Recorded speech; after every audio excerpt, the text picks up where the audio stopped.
Je suis ravi de vous retrouver pour la suite des histoires de Salomon. On est dans 1 roi chapitre 10 à présent. Salomon est un roi connu et reconnu dans toutes les régions environnantes à Israël. Et il va recevoir la visite d'une reine qui vient de loin, pas seulement du voisinage, elle vient de très loin. Cette reine, c'est la reine de Séba ou de Saba. Allez, on va lire cette histoire dans 1 roi chapitre 10. Je serai dans une version second 21. La reine de Séba apprit quelle était la réputation de Salomon à la gloire de l'Éternel, et elle vint pour le mettre à l'épreuve par des énigmes.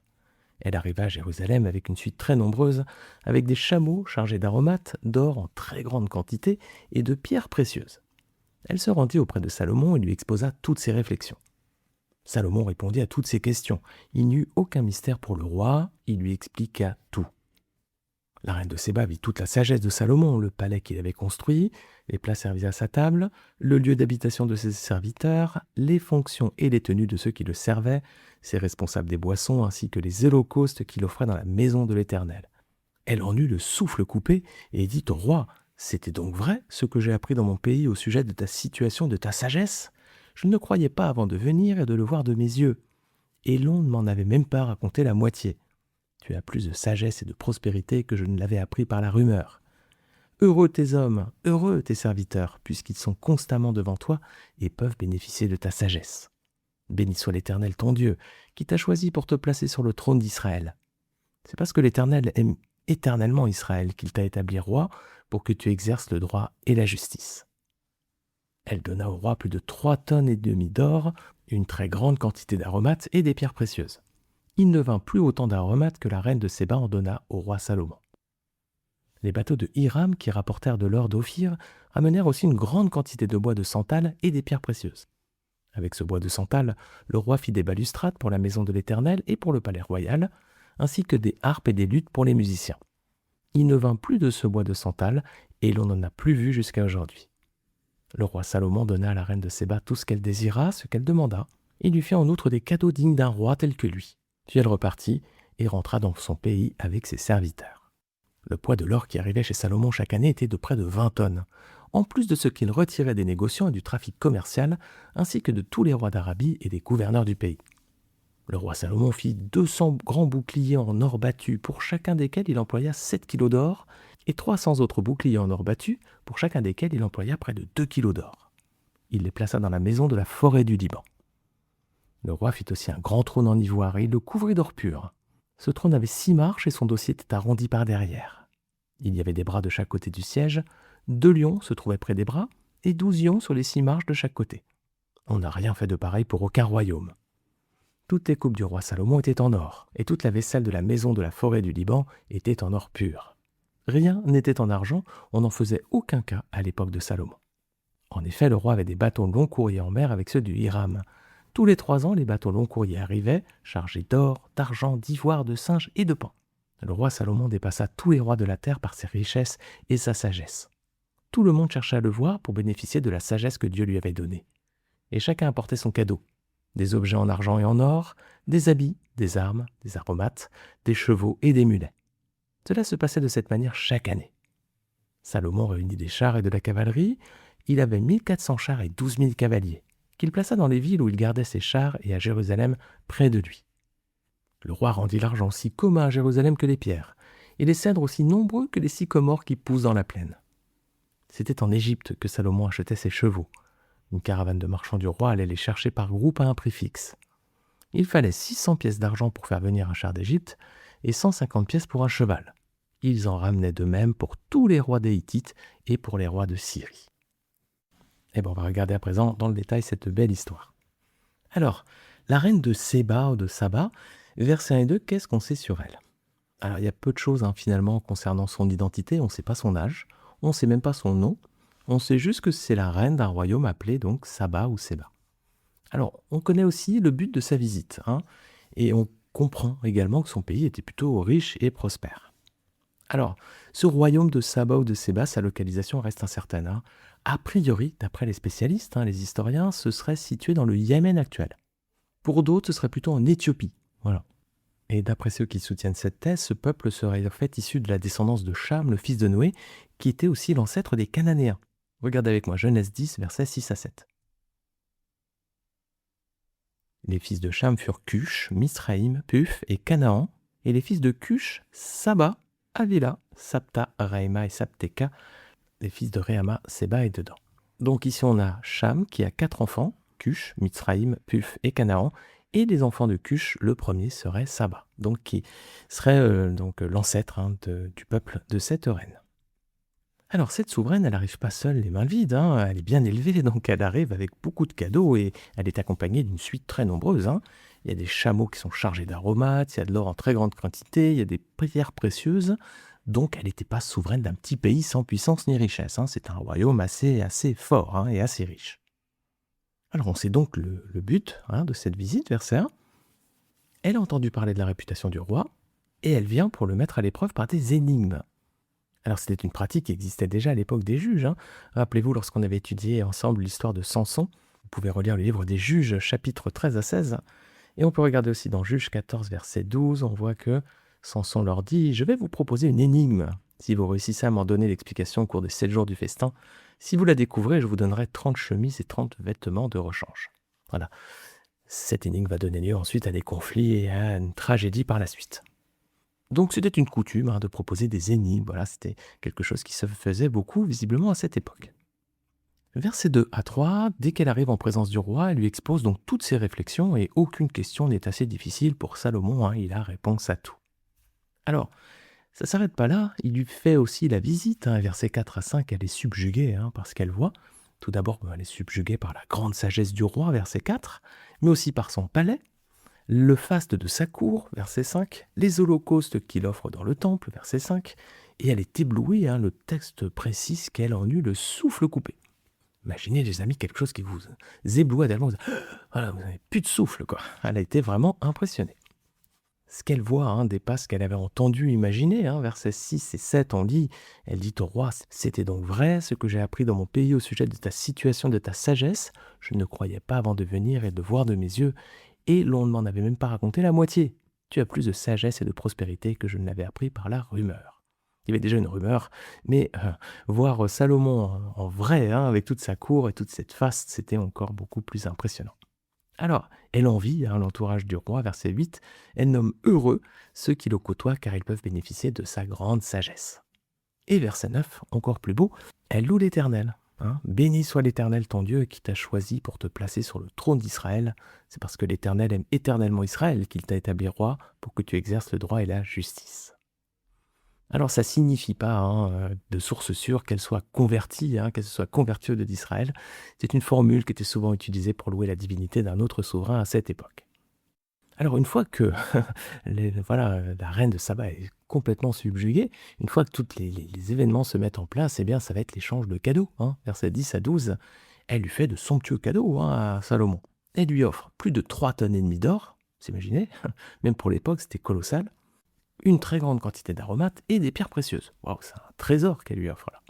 Alors en échange, Salomon, il est aussi très généreux.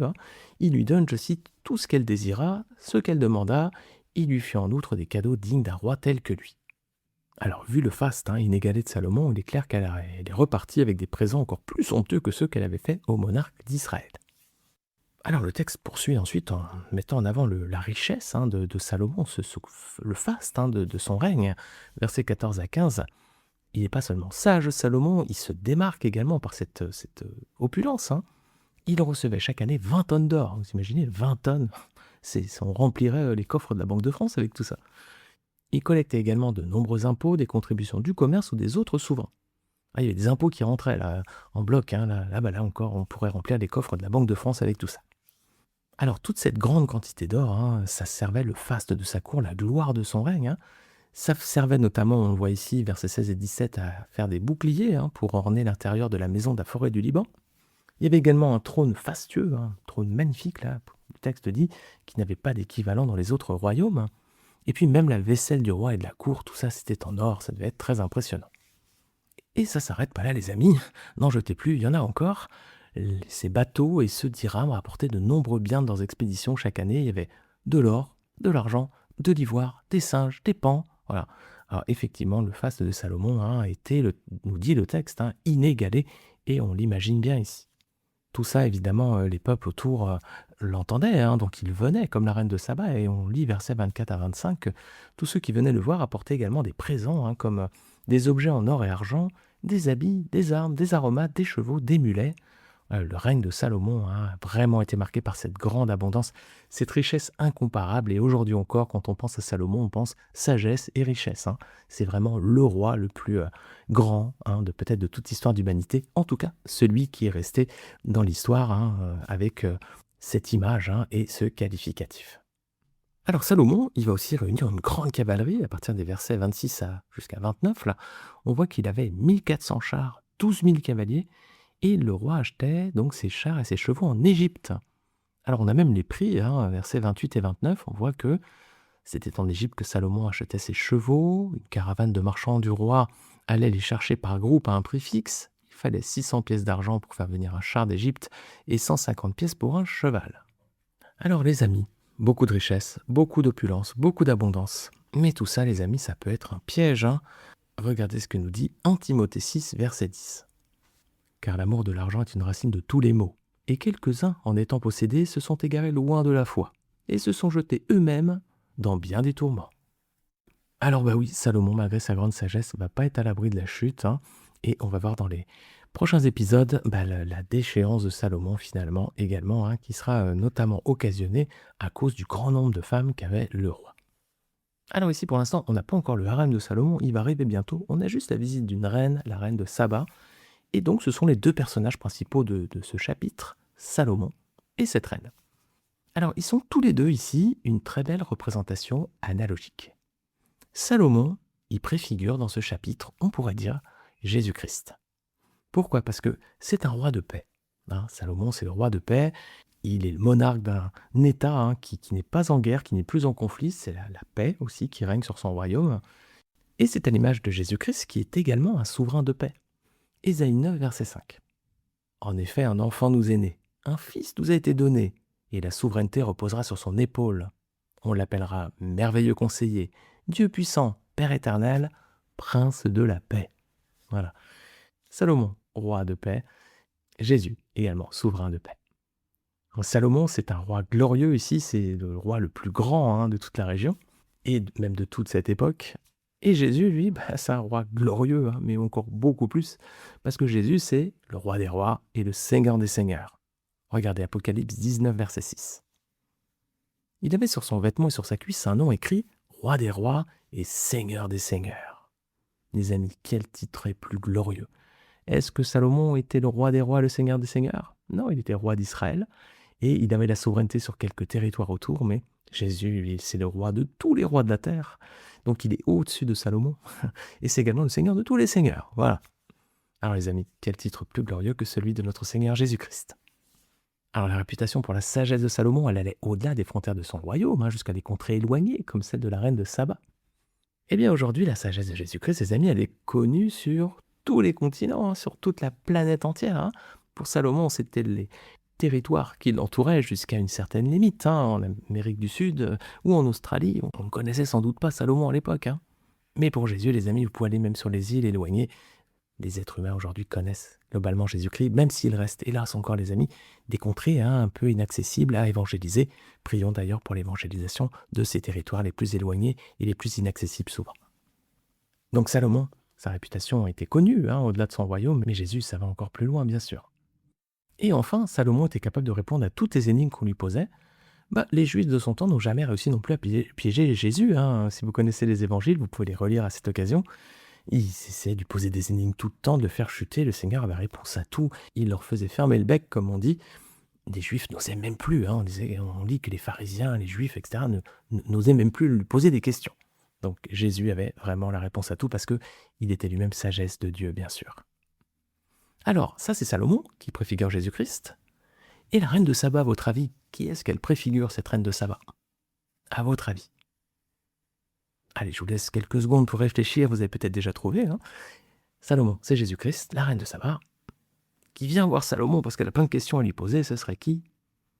Ce serait ceux qui cherchent le Seigneur, hein, voilà. Elle a entendu parler de la sagesse du roi, donc c'est aussi comme ça souvent que notre premier pas de foi se fait en direction du Seigneur. Hein. On a entendu parler de Jésus, ce grand sage, nous disent certains, ce grand penseur. Alors c'est souvent parfois comme ça que certains d'entre nous faisons le premier pas de la foi. Cette reine, elle vient donc à lui pour lui poser toutes ces questions. Et nous aussi, la première fois qu'on entend parler du Seigneur, alors que ce soit à travers la lecture de la Bible ou un frère, un chrétien qui nous parle du Seigneur, nous cherchons les réponses aussi à toutes nos interrogations. Moi, c'est comme ça que j'ai connu le Seigneur. Quand j'ai rencontré mon épouse, elle était chrétienne et pas moi. J'avais plein de questions à lui poser. Donc, ce qu'elle me disait, je suis chrétienne. Donc, je lui disais, mais si t'es chrétienne, j'ai toutes mes questions. Là, j'avais toute ma to-do list, là, je sais pas, ma liste de questions. Et elle m'a dit, viens parler avec mon père si tu veux, qui est missionnaire. Donc, j'ai rencontré son papa qui a ouvert la Bible. J'avais plein de questions à lui poser. Et lui, il a ouvert la Bible, il m'a donné toutes les réponses dans la parole de Dieu. Et donc, c'est à ce moment-là qu'il m'a dit, est-ce que tu veux accepter Jésus comme Seigneur dans ton cœur? Est-ce que tu comprends qu'il est le Fils de Dieu qui est mort sur la croix pour tes péchés? Et j'ai dit, oui, bien sûr, amen. Et c'est comme ça que je suis venu au Seigneur. Donc, la reine de Saba, elle a plein de questions. Elle vient les poser à Salomon. Et nous aussi, voilà, on a aussi toutes nos questions. Et aujourd'hui, on va les chercher dans la parole de Dieu, la parole du Seigneur qu'on trouve dans la Bible. Alors cette reine, ensuite, une fois qu'elle a vu la grandeur de Salomon, elle reconnaît que ce qu'elle voit là devant elle, ça va au-delà de tout ce qu'elle imaginait. Et nous aussi, lorsqu'on a compris qui est Dieu et qui est Jésus, on est ébloui et ça va au-delà de toutes nos espérances, tout ce qu'on avait imaginé. Cette reine ensuite, elle bénit l'Éternel d'avoir placé Salomon comme souverain sur le peuple. Et quand on vient à Dieu, on loue aussi Dieu d'avoir mis Jésus comme Seigneur des Seigneurs et Seigneur sur le peuple de Dieu. On prolonge l'analogie avec cette reine de Saba qui considère aussi que ceux qui vivent aux côtés du roi sont bien heureux. Mais la place des chrétiens, c'est aussi la plus belle qui soit, les amis. Même si elle n'épargne pas les épreuves, hélas, ces difficultés et les défis. Mais quoi qu'il arrive, les amis, nous sommes assurés de l'amour inconditionnel de notre Sauveur. Alors cette reine, elle repart en ayant reçu plus que ce qu'elle a donné au final. Elle a donné beaucoup quand même, mais elle a reçu beaucoup plus. Alors à présent, elle connaît qui est Salomon, quelle est sa sagesse, sa gloire et sa puissance, et bien que cela soit notre cas aussi lorsque nous venons à Jésus-Christ. Regardez avec moi Éphésiens 3, versets 14 à 19. Voilà pourquoi je plie les genoux devant le Père de notre Seigneur Jésus-Christ, de qui toute famille dans le ciel et sur la terre tient son nom. Je prie qu'il vous donne, conformément à la richesse de sa gloire, d'être puissamment fortifié par son esprit dans votre être intérieur, de sorte que le Christ habite dans votre cœur par la foi. Je prie que vous soyez enracinés et fondés dans l'amour pour être capable de comprendre avec tous les saints quelle est la largeur, la longueur, la profondeur et la hauteur de l'amour du Christ, et de connaître cet amour qui surpasse toute connaissance, afin que vous soyez remplis de toute la plénitude de Dieu. Amen les amis, amen, quel texte magnifique. Alors l'analogie s'arrête là les amis, malheureusement les analogies ont aussi leurs limites et Salomon n'est pas un type parfait de Christ parce qu'il a commis plusieurs fautes qui vont l'éloigner progressivement de Dieu. Alors on le voit à la fin du chapitre, on le comprend déjà, parce que Deutéronome 17, versets 16 à 17, donnait des avertissements à ceux qui régneront sur le trône d'Israël. Regardez avec moi donc ce texte, Deutéronome 17, 16 à 17.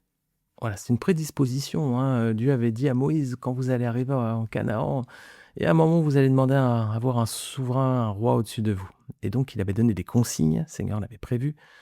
Et dans ce texte, on voit donc que Dieu dit seulement qu'il n'ait pas un grand nombre de chevaux et qu'il ne ramène pas le peuple en Égypte pour se procurer beaucoup de chevaux.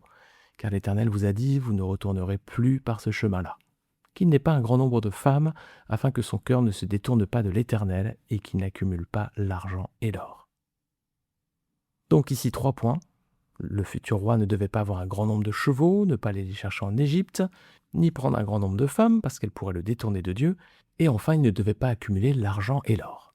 Alors dans ce chapitre, on voit que Salomon a déjà contourné 2 de ses prescriptions. Il a un grand nombre de chevaux qui viennent d'Égypte, et il a accumulé l'argent et l'or. Le 3e avertissement, c'est-à-dire ne pas prendre de nombreuses femmes, sera bafoué dès les premières lignes du prochain chapitre. C'est ce qu'on va voir dans 1 Roi chapitre 11 bientôt. Alors face à cette désobéissance, Salomon ne pouvait que sombrer. Et bien c'est ce qui va se passer et c'est ce qui fait de lui un type de Christ, mais très très limité malgré tout. Alors on va revenir sur la reine de Saba pour finir cet épisode. Jésus a pris la reine de Saba en exemple pour répondre à ses contemporains qui lui demandaient un signe miraculeux. Regarde avec moi Matthieu 12, verset 42. Lors du jugement, la reine du Midi se lèvera avec cette génération et la condamnera, parce qu'elle est venue des extrémités de la terre pour entendre la sagesse de Salomon. Or, il y a ici plus que Salomon. Et en effet, les amis, il y a en Christ beaucoup plus que Salomon. On a fait une comparaison d'analogie tout à l'heure, mais regardez ici. Jésus a reçu aussi de nombreux présents de la part d'étrangers, à sa naissance. Quand Jésus est né, les mages sont venus, ils lui ont offert aussi de l'or, des belles choses. Mais ces mages, ils n'étaient pas seulement venus pour le voir, ou pour lui offrir des cadeaux, comme la reine de Saba. Ils étaient aussi venus pour adorer Jésus, adorer celui qui était le Messie, qui venait de naître. Vous pouvez relire ces passages dans Matthieu 2, versets 1 à 12. Salomon était un homme sage, mais Christ n'était pas seulement un homme sage. Non, il était plus que cela. Il était aussi sagesse de Dieu. Regardez, 1 Corinthiens chapitre 1, versets 23 à 24. Or nous prêchons un Messie crucifié, scandale pour les Juifs et folie pour les non-Juifs, mais puissance de Dieu et sagesse de Dieu pour ceux qui sont appelés, qu'ils soient juifs ou non. Alors Jésus, il n'était pas juste sage, il était aussi sagesse de Dieu. Et enfin, troisième point, c'est Jésus qui renferme tous les secrets de la sagesse. Colossiens 2, verset 3. C'est en lui, en Jésus, que sont cachés tous les trésors de la sagesse et de la connaissance. Alors les amis, Salomon c'était donc un type de Christ imparfait, il n'était que l'ombre des choses à venir. En Jésus il y a beaucoup plus que Salomon. Et si vous lisez le psaume 72, qui a été rédigé par Salomon pour évoquer la gloire du fils du roi, eh bien il faut le lire de façon prophétique. Quand vous allez lire ce psaume 72, rédigé par Salomon, il parle du fils du roi, ça parle en fait de Jésus-Christ et de son règne à venir. Alors je ne vais pas le lire ici, mais relisez-le de votre côté, vous allez voir que les images sont assez saisissantes. On voit notamment des bateaux qui vont au loin, équipés des tribus, il y a les rois de Séba et de Saba qui offriront des présents, tous les rois se prosterneront devant lui, toutes les nations le serviront, car il délivrera le pauvre qui crie et le malheureux qui n'a point d'aide, voilà, il aura pitié du misérable, il sauvera la vie des pauvres. Voilà, relisez-le, vous allez voir, ça parle aussi du royaume de Saba. C'est un texte magnifique et prophétique qui annonce donc le Messie et son règne à venir. Alors hélas, 1000 fois hélas ses amis, la déchéance de Salomon va continuer, cette fois il va prendre un grand nombre de femmes, une nouvelle désobéissance qui va le faire sombrer dans l'idolâtrie. On verra ce texte la semaine prochaine, Dieu voulant. Si le Seigneur est revenu, on sera avec lui au ciel et le Seigneur nous fera une étude biblique qui sera infiniment plus passionnante, sans commune mesure. Sinon, les amis, on se retrouve la semaine prochaine pour un nouvel épisode. Salut à tous!